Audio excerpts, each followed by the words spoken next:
Hey guys, I'm now going to read one of the Christmas scenes from Sing for My Baby. It's not yet published. So a couple of things you need to know. Rosie is pregnant and she has a nickname for her unborn baby, which is Kidney Bean, otherwise known as KB. So if you hear KB, she's talking about her baby. Obviously it's on my tablet because I don't actually have the books yet because it's not yet published, but it will be in February next year.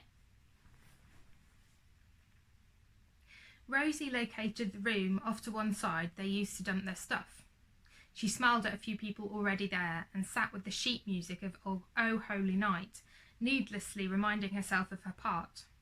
Maybe I am nervous. Maybe this pregnancy has changed the things I'm afraid of. KB slopped about a little. Amber padded over to sit next to her. She wore a red blouse with short sleeves, a black cardigan over the top, and her usual black skirt and tights, shiny shoes. With the clearing of her throat, Linda, Chief Warbler, made a motion with her head. I think that's a little short, don't you? She didn't direct her comment at Amber, but the warbler next to her. Is it? Amber asked Rosie. Linda gossiped with her choir mate, giving them snide glances as she did so. An urge crept inside Rosie. She went with it and slid her arms around Amber's shoulders, but made sure her belly was nowhere near. Ignore that cow, you look fine. Are you sure? 100%. Rosie glared at the warblers until they looked away. How dare that bitch say such a harsh thing to Amber? She turned her attention back to Amber. She'd painted her nails and lips the same shade of red. I'd even used the word pretty. Some of the lines smoothed across Amber's features. Thanks. So do you. They pulled back. Amber's knuckles were white as they gripped her handbag. I didn't know whether this was what Enid meant when she said red and black, or whether I should have worn trousers or... She pulled at the edge of her skirt, evidently wishing it covered her knees. You look perfect. Amber smiled, her cheekbones pinking. You're lacking the shirt and vest top combination at the moment, aren't you? Comfy and stylish. Rosie waggled her head and lowered her voice. I think our friends over there could have benefited from some advice when it came to comfortable shoes, don't you? Tottering about on high-heeled court shoes, the warblers always dressed as such for a concert. Enid didn't care, as long as the colour scheme was adhered to. People could wear bikinis if they wished. At least they look smart. Amber bounced her foot. I don't feel smart. Not really. Rosie took Amber's chin and lifted her gaze to her own. Hey, I've been in this choir for years. If I say you look perfect, you look perfect. Berry-coloured lips pinched, then widened into a smile. Yeah, okay. Clapping made them look up. Enid was in excellent military form.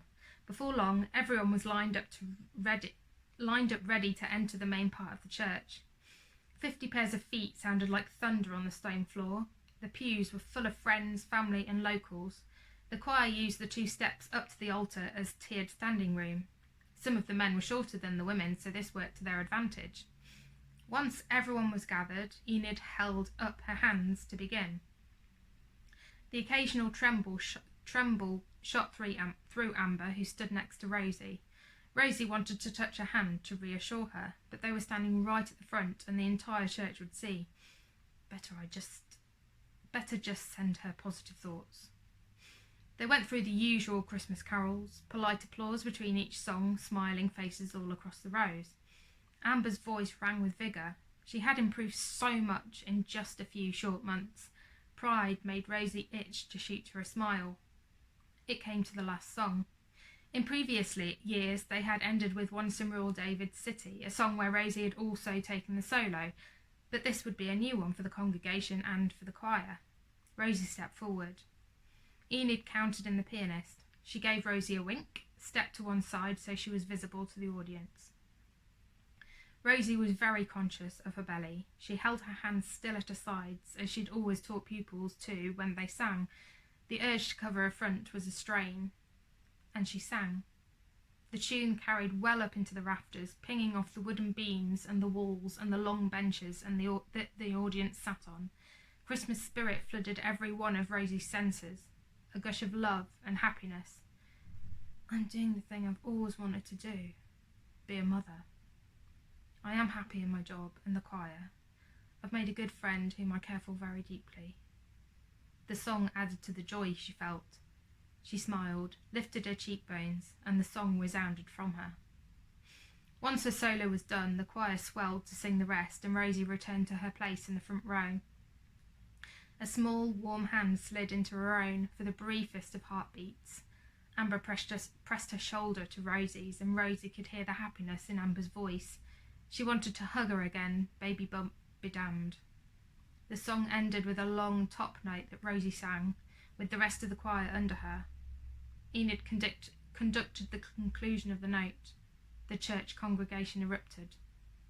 Rosie had experienced this so many times, from the first choir she'd been in as a child to the chamber choir she'd sung at college and uni, then the regular concerts during her adult years. But Amber had never sung in public before, and it was evident in the way she dropped her head and allowed her hair to hang over her face that she was unused to the applause. As usual, Enid held a hand out to Rosie. She took her bow with as much grace as she could muster. A few kids from her school squealed their cheers. She gave them a thumbs up and a grin. The choir bowed together, more cheers and stamping of feet. Thank you, everyone, for coming to listen to us sing, and Merry Christmas. Enid dipped her head one last time and strode out. The choir filed back out, one line at a time. The muffled noises of the audience gathering their things and getting to their feet rumbled through the building. Oh my goodness! It sounded as if Amber was trying to contain her glee. I was so awesome! You did really well, Rosie threw all caution to the wind. She wrapped her arms around Amber's waist. Amber jumped up and down a few times in Rosie's arms before pulling back, her gaze on something behind Rosie. One of the warblers sucked in air through her teeth at them. Rosie ignored her. I'm very proud of you. Are you kidding? Amber still had her hands on Rosie's shoulders. You were so amazing. You have such a beautiful voice. Perhaps Amber's elation loosened her tongue. Not that Rosie didn't like being showered with praise by pretty women. Rosie shrugged. Oh, well, I've been singing all my life. Their little party was interrupted by various people congratulating Rosie and praising Amber too. Gareth hugged Amber with a loose arm, ending Rosie and Amber's embrace. The loss was like a cold bucket of water over Rosie. Go, Grip. They gathered their things, the evening done.